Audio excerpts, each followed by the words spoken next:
과거에는 설교에 대한 내용들만 좋아도 청중들이 많이 들었습니다.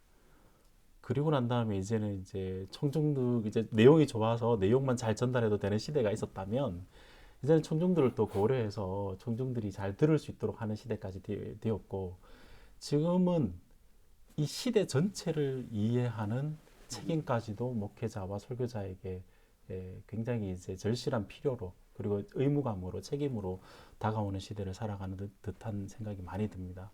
청중들도 많이 변했고 왜 청중들이 이렇게 변했을까라고 생각했을 때 이 문화적인 혹은 이제 세상 소위 말해서 정체성, 자기 삶의 내러티브의 문화적인 내러티브들을 이해를 하고 내가 이 말을 했을 때, 이 말씀을 전했을 때 청중들이 어떻게 반응할까까지 고민해야 되는 설교자의 이제 뭐랄까 책임 혹은 해야 될 일들이 과제들이 더 많아진 시대죠. 그래서 옛날에 성경책, 이제 청중 이해, 이제는 시대 전체에 대한 흐름까지 고민하면서 이 세 가지를 한꺼번에 해야 되는 시대를 그걸 다 요구하는 시대를 맞이했지 않나.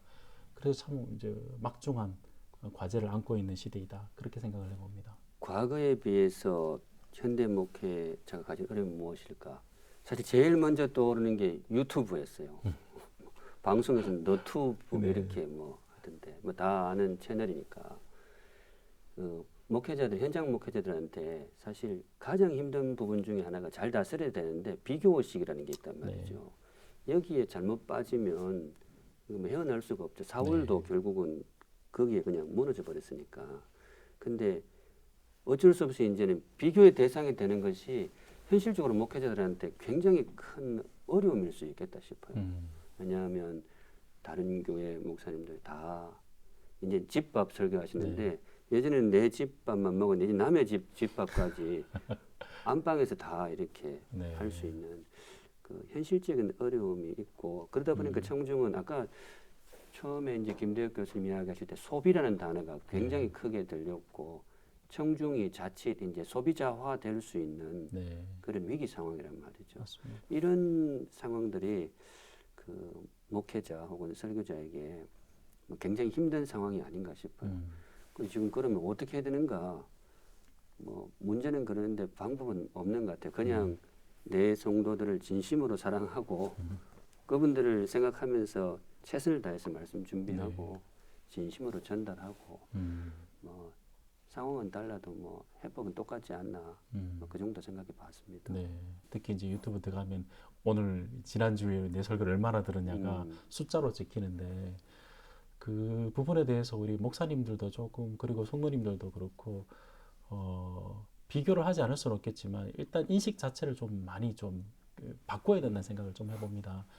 그게 뭐냐면은 설교만을 듣는 게 예배가 아닌데 설교는 반드시 공적 예배 가운데 공동체가 가운데 예배 속에 들어가 있는데 언제부턴가 설교만을 마치 유튜브에서 이렇게 짤을 보듯이 그렇게 잘라서 보는 듯한 의식들을 가지고 있다는 거죠. 그건 사실 예배에 대한 바른 이해도 아니고 설교가 시행되고 있는 그리스도가 임재하고 그곳에서 공동체가 함께 그분의 말씀을 듣고 먹고 마시는 성례까지 있는 공동체 예배를 지향하는 그 속에서 이루어지는 설교라는 것들을 항상 염두에 둬야 되는데 그 부분을 많이 좀 우리 목회자분들이나 성도님들이 조금 의식을 좀 바꿔야 되지 않을까, 다시 한번 자각을 해야 되지 않을까 그런 생각을 해봅니다.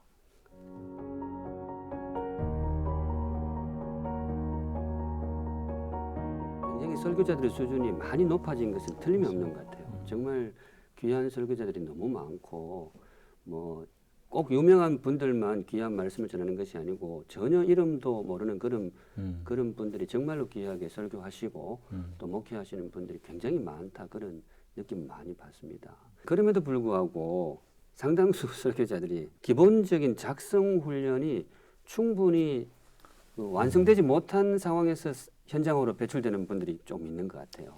신학교 교육에서 굉장히 이제 많은 과목을 하다 보니까 뭐 성경도 배워야 되죠, 원어도 배워야 되죠, 조직 신학도 배워야 되죠, 교회 역사도 배워야 되죠. 배울 게 너무 많다 보니까 어떤 면에서 현장에 나갔을 때 가장 그 모든 말씀의 어떤 아웃풋 통로가 되는 설교 작성에 대해서 그 숙지가 충분히 못된 상태에서 배출되는 분들이 좀 있는 것 같아요. 그리고 의외로 굉장히 많은 지식과 전달해야 될 양질의 콘텐츠를 많이 가지고 있음에도 불구하고 이렇게 들림직한 이렇게 소화될 수 있는 그런 메시지 보통 설교가 한 30분 정도 전후로 하니까 30분짜리 스피치 혹은 그 글을 이렇게 수월하게 써내는 그 훈련이 완전히 구비되지 못한 그런 경우도 꽤 있는 것 같아요.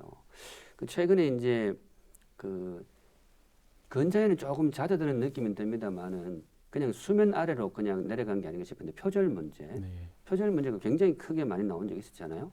뭐 네. 신학 서적에도 그렇고 설교에 있어서도 설교 표절 문제가 많이 나왔었는데 사실 그때부터 제가 이제 이런 고민들을 했는데 왜 표절을 그 목회자들이 그런 유혹을 받게 될까?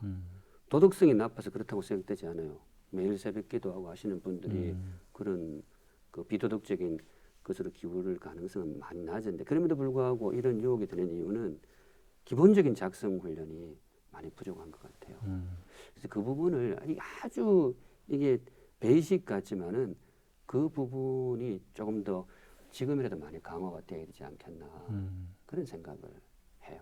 과거에 들었던 설교를 생각을 해보면 기복주의적인 설교 그리고 성과 위주의 설교들 결과를 도출해내기 위해서 그렇게 했던 설교들 인본주의적인 설교들의 내용들이 참 많았던 것이 사실인데 지금 이제 전도사님들이나 또 이제 목사님들 설교를 이렇게 들어보면 그런 성향들은 많이 좀 조금은 많이 좀 사라진 것 같은 느낌이 좀 듭니다. 그게 제가 생각할 때는 그게 많은 영향을 줬던 게 좋은 책이라든지 주석류 이런 것들이 굉장히 많이 이제 번역도 되었고 그래서 참고할 자료들이 굉장히 많아진 것이죠. 그렇죠. 그래서 뭐 유튜브도 그렇고 뭐 PDF 파일도 많고 다른 설교를 들을 수 있는 기회가 굉장히 많기 때문에 유명한 좋은 설교자들의 설교문이나 아니면 그 책들이 그뭐 1, 2년 안에 거의 이제 막 번역되다시피 막 나오니까 그런 부분에서 좀 교정적인 역할을 좀 했지 않겠나 그런 생각을 해봅니다.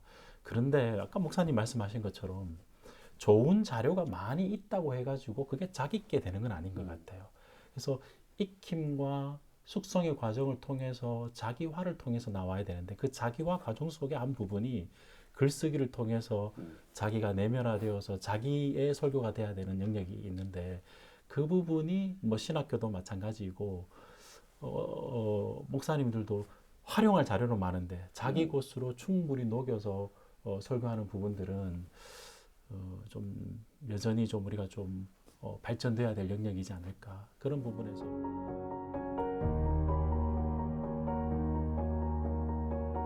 저도 신학교에 가서 커리큘럼 돌아가는 것 보고 공부하는 걸 봤을 때 이게 쉽지는 않아요. 네 이 맞습니다. MDB 과정 속에서 혹은 학부 과정 속에서 가르쳐야 될 기본적인 내용들이 너무 많죠. 네. 원어부터 주석 방법, 그다음에 교회 역사, 네. 신학 이런 것들을 이때 아니면 배울 수가 없단 말이죠. 맞습니다. 그러다 보니까 그 제한된 시간 내에서 현장이 요구하는 그런 설교 작성법까지 완전히 구비해서 내보내는 거는 사실상 좀 불가능할 네. 수 있겠다. 그런 의미에서 이제 설교자 개인이 그 부분을 많이 신경을 써야 될 것 같아요. 네. 또 현장에 들어가서 담임 목사님이 네. 또 후배 목회자를 그런 부분에 대해서 지도를 가장 한다든가 네. 아니면 사후 교육으로 다시 한번 신학교에 문을 두드려서 뭐 DHM 과정이나 네. 뭐 최근에 제가 들으니까 종신에서 STM 과정 네. 같은 것도 하시고 네. 하시던데 그런 부분들이나 뭐 또 다양한 방법이 있겠죠. 그래서 개인적으로 좀 많이 노력해야 되지 않을까. 뭐 설교가 하면서 성장하는 건데 그거를 옆에서 멘토처럼 해줄 수 있는 분이 현장 목사님이시거든요. 그래서 부교육자들이 가지고 있는 지식을 자랑할 게 아니라 목회 현장 속에서 목사님들, 선임 목사님들, 담임 목사님 하는 설교를 듣고 또 목사님의 지도를 받으면서 하는 게 가장 좋은 방식인 것 같고요. 근데 한편으로 또 그렇게 생각하시는 분들도 여전히 계시더라고요. 신학교에서는 뭐 이론만 가르치고 뭐 그렇게 이제 생각하시는 분이 계신데 사실은 제가 이제 앞에서도 말씀드렸지만 텍스트를 본문을 강조한다는 것은 그냥 거기에서 내용을 보는 게 아니고 그 내용이 하나님께서 특정한 그 시대의 사람들에게 그 말씀을 주셨다는 그러니까 말씀과 정황을 떼지 않고 성경을 보는 훈련을 하게 되면 사실은 그 눈이 오늘날 사람들의 정황들도 볼 수 있는 눈을 발전시켜 나가는 건데 그걸 그냥 자꾸 이렇게 이분법적으로 그러니까 신학 교육은 교육이고 목회는 목회고 근데 사실은 신학 교육을 하면서 그 옛날에 그 구약 시대의 성도들, 구약 이스라엘 백성들이 어떤 정황 속에서 하나님이 말씀을 주셨던가를 깊이 묵상하면 오늘날 정황 속에서 유사점도 발견하게 되고 목회 현장도 고민하게 될 것이고 목회 현장에서 고민을 하게 되면 텍스트 속에서 하나님께 주셨던 정황들도 생각하게 되는데 어떤 면에서는 좀 그런 부분에서 좀 이제 분리가 조금 있지 않나 그런 생각을 해봅니다. 네. 뭐 결국은 뭐 협업을 네, 해가지고 맞습니다. 제일 좋은 열매를 거둬야 되니까 음. 저도 뭐 제 입장에서 그런 부분들을 많이 애를 쓰고 있는데 네.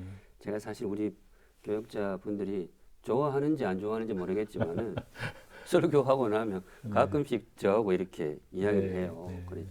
그래도 담임 목사가 이제 설교학을 공부했다고 진심인지 아닌지 찾아와요. 좀 고쳐주세요. 이렇게 합니다. 그러면 제가 생각하는 범위 내에서 좀 고쳐주고 설교하기 전에 오기도 하고 나서 네. 오기도 하고 하는데 선배 목사님들이 아무래도 그 부분에 대해서는 조금 더 어쩔 수 없어요. 신학교가 할 수 있는 대로 신학 교수는 최선을 다하겠지만은 네. 현장에 있는 목사님들도 당신이 이제 노하우를 가지고 이렇게 후배 목회자들을 좋은 목회자들을 키우는데 힘을 보탤 수밖에 없는 것 같아요. 네. 여하튼 각자의 자리에서 최선을 다해야 되는 건 분명하니까요. 네. 네. 팀 켈러 목사님 그런 이야기를 했더라고요. 설교를 성장하는 제일 좋은 방식은 설교하는 것이고 네. 그 다음에 좋은 설교를 듣고 배우는 것이고 이게 사실은 현장에서 일어나는 그렇죠. 일이고요. 네. 세 번째가 설교학이나 설교 전문가에게 조언을 들어라 그렇게 되어 있는데 저는 100% 공감을 합니다. 네.